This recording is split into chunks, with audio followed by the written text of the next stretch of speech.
بسم اللہ والصلاۃ والسلام علی رسول اللہ۔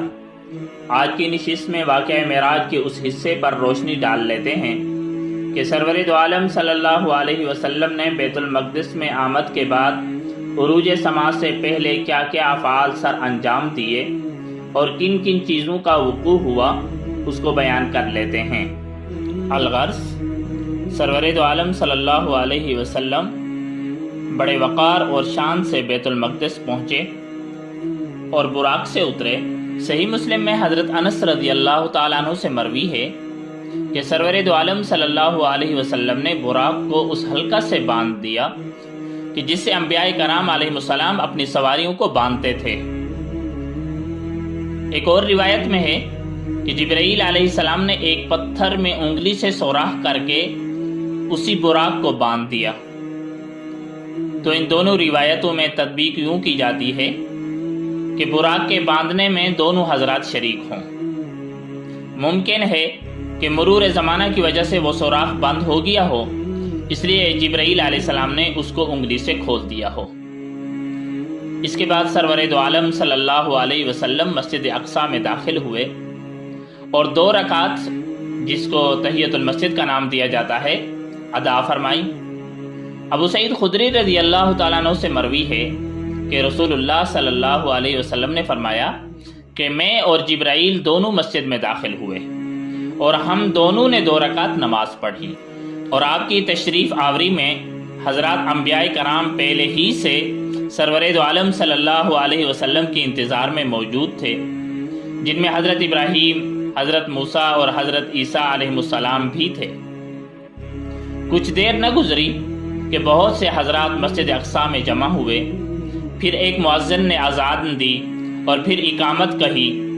ہم سب باندھ کر کھڑے ہو گئے، اسی انتظار میں تھے کہ کون امامت کرے۔ جبرائیل علیہ السلام نے میرا ہاتھ پکڑ کر آگے بڑھایا، میں نے سب کو نماز پڑھائی۔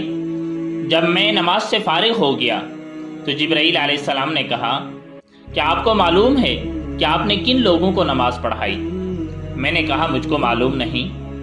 تو جبرائیل علیہ السلام نے کہا کہ جتنے نبی مبعوث ہوئے سب نے آپ کے پیچھے نماز پڑھی۔ اس وجہ سے سرور دو عالم صلی اللہ علیہ وسلم کو امام الرسل کا لقب دیا جاتا ہے۔ اور ایک روایت میں ہے کہ آپ صلی اللہ علیہ وسلم کی آمد پر فرشتے بھی آسمان سے نازل ہوئے، اور سرور دو عالم صلی اللہ علیہ وسلم نے حضرات انبیاء کرام اور ملائکہ سب کی امامت فرمائی۔ جب نماز پوری ہو گئی تو ملائکہ نے جبرائیل سے دریافت کیا کہ یہ تمہارے ہمراہ کون ہیں؟ جبرائیل علیہ السلام نے کہا، یہ محمد صلی اللہ علیہ وسلم ہیں۔ اور ایک روایت میں ہے کہ جبرائیل نے کہا کہ یہ محمد رسول اللہ خاتم النبیین صلی اللہ علیہ وسلم ہیں۔ ملائکہ نے پوچھا کہ کیا ان کے پاس بلانے کا پیغام بھیجا گیا تھا؟ جبرائیل نے کہا، ہاں۔ فرشتوں نے کہا، اللہ ان کو زندہ سلامت رکھے، بڑے اچھے بھائی اور بڑے اچھے خلیفہ ہیں، یعنی ہمارے بھائی ہیں اور خدا کے خلیفہ ہیں۔ بعد ازاں حضور صلی اللہ علیہ وسلم نے ارواح انبیاء کرام سے ملاقات ہوئی۔ سب نے اللہ تعالیٰ کی کچھ یوں الفاظ میں حمد و ثنا بیان کی۔ سب سے پہلے حضرت ابراہیم علیہ السلام نے ان الفاظ میں اللہ تعالیٰ کی حمد و ثنا کی، الحمدللہ الذی اتخذنی خلیلا وآتانی ملکا عظیما وجعلنی امتا قانتا یؤتم بی وانقذنی من النار وجعلها علی بردا وسلاما۔ حمد ہے اس ذات پاک کی جس نے مجھ کو اپنا خلیل بنایا اور مجھ کو ملک عظیم عطا فرمایا اور امام اور پیشوا بنایا اور آگ کو میرے حق میں ٹھنڈا اور سلامتی والا بنا دیا۔ اس کے بعد حضرت موسیٰ علیہ السلام نے اللہ تعالیٰ کی حمد و ثنا ان الفاظ میں بیان کی، الحمدللہ الذی کلمنی تکلیما وجعل ہلاک آل فرعون ونجات بنی اسرائیل علی یدی وجعل من امتی قوما یہدون بالحق وبہ یعدلون۔ حمد ہے اس ذات کی جس نے مجھ سے بلا واسطہ کلام فرمایا اور قوم فرعون کی ہلاکت و تباہی اور بنی اسرائیل کی نجات میرے ہاتھ پر ظاہر فرمائی، اور میری امت میں ایک ایسی قوم بنائی جو حق بات کی ہدایت کرتی ہے اور حق کے ساتھ انصاف کرتی ہے۔ اس کے بعد حضرت داؤد علیہ السلام نے اپنے ان الفاظ کے ساتھ اللہ تبارک و تعالیٰ کی حمد بیان کی۔ الحمدللہ الذی جعل لی ملکا عظیما وعلمنی الزبور وعلن الحدید وسخر لی الجبال یسبحن والطیر وآتانی الحکمت وفصل الخطاب۔ حمد ہے اس ذات کی جس نے مجھ کو ملک عظیم عطا کیا اور زبور سکھائی اور لوہے کو میرے لیے نرم کیا، پہاڑوں اور پرندوں کو میرے لیے مسخر کیا کہ میرے ساتھ تسبیح پڑھیں، اور مجھ کو علم و حکمت اور فصل خطاب عطا کیا، یعنی تقریر دل پذیر عطا کی۔ اس کے بعد حضرت سلیمان علی نبینا و علیہ الصلاۃ والسلام نے اللہ تعالیٰ کی حمد و ثنا بیان کی۔ الحمدللہ الذی سخر لی الریاح وسخر لی الشیاطین یعملون ما شئت من محاریب وتماثیل وجفان کالجواب وقدور الراسیات وعلمنی منطق الطیر وآتانی من کل شیء فضلا وسخر لی جنود الشیاطین والانس والطیر وفضلنی علی کثیر من عباده المؤمنین وآتانی ملکا عظیما لا ينبغی لأحد من بعدی وجعل ملکی ملکا طیبا لیس فیہ حساب۔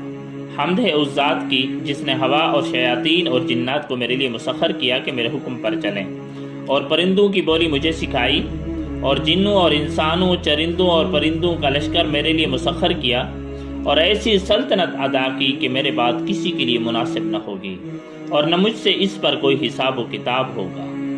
اس کے بعد حضرت عیسیٰ علی نبینا و علیہ الصلاۃ والسلام نے اپنے ان الفاظ کے ساتھ اللہ تعالیٰ کی حمد و ثنا بیان کی۔ الحمدللہ الذی جعلنی کلمۃ وجعل مثلی مثل آدم خلقہ من تراب ثم قال له کن فیکون وعلمنی الکتاب والحکمت والتوراۃ والانجیل وجعلنی اخلق من الطین کہیئۃ الطیر فانفخ فیہ فیکون طیرا بإذن اللہ وجعلنی ابرئ الاکمہ والابرص واحیی الموتى بإذن اللہ ورفعنی وظہرنی وأعاذنی وأمی من الشیطان الرجیم فلم یکن للشیطان علینا سبیل۔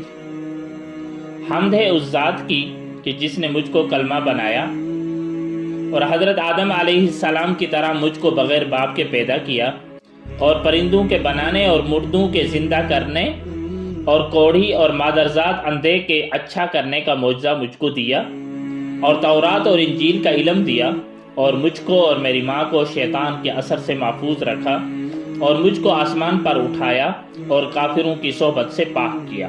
اس کے بعد امام الانبیاء سید الرسل حضرت محمد رسول اللہ خاتم النبیین صلی اللہ علیہ وسلم نے اپنے ان الفاظ کے ساتھ اللہ تعالیٰ کی حمد و ثنا بیان کی۔ الحمدللہ الذی ارسلنی رحمتا للعالمین وکافتا للناس بشیرا ونذیرا وانزل علی الفرقان فیہ بیان لکل شیء وجعل امتی خیر امہ اخرجت للناس وجعل امتی هم الاولین والآخرین وشرح لی صدری ووضع عنی وزری ورفع لی ذکری وجعلنی فاتحا وخاتما۔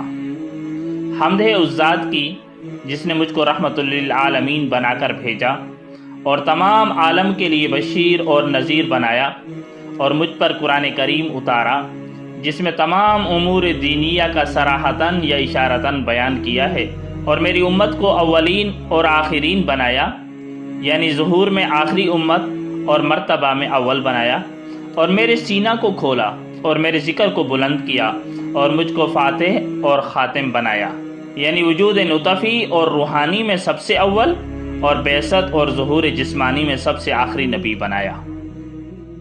حضرت صلی اللہ علیہ وسلم جب خطبہ تحمید سے فارغ ہوئے تو حضرت ابراہیم علیہ السلام نے تمام انبیاء کرام علیہم السلام سے مخاطب ہو کر یہ فرمایا، بہذا افضلکم محمد صلی اللہ علیہ وسلم، یعنی انہی فضائل اور کمالات کی وجہ سے محمد صلی اللہ علیہ وسلم تم سب سے بڑھ گئے۔ جب آپ صلی اللہ علیہ وسلم فارغ ہو کر مسجد سے باہر تشریف لائے اور ملائے اعلیٰ کی طرف جانے کی تیاری کر رہے تھے تو جبرائیل علیہ السلام آپ کے سامنے 2 پیالے لائے، ایک کے اندر دودھ تھا اور دوسرے کے اندر شراب تھی۔ تو آپ صلی اللہ علیہ وسلم نے دودھ کے پیالے کو اختیار فرمایا۔ تو جبرائیل علیہ السلام نے کہا آپ نے دین فطرت کو اختیار کیا، اگر آپ شراب کو اختیار کرتے تو آپ کی امت گمراہ ہو جاتی۔ ایک دوسری روایت میں آتا ہے کہ 3 پیالے پیش کیے گئے، ایک کے اندر پانی تھا۔ تو جبرائیل نے کہا اگر آپ پانی کو اختیار کرتے تو آپ کی امت غرق ہو جاتی۔ اور بعض روایات میں شہد کے پیالے کا بھی تذکرہ آیا ہے کہ آپ صلی اللہ علیہ وسلم نے اس میں سے بھی کچھ کھایا۔ تو خلاصہ کلام یہ ہے کہ سرور دو عالم صلی اللہ علیہ وسلم کے مسجد حرام سے شروع کردہ سفر کے اس حصہ کو اسراء کا نام دیا جاتا ہے۔ اس کے بعد ملائے اعلیٰ کی طرف معراج کا سفر شروع ہوا، انشاءاللہ اس کو تفصیلاً اگلی نشست میں بیان کیا جائے گا۔ تبارك الذي نزل الفرقان على عبده ليكون للعالمين نذيرا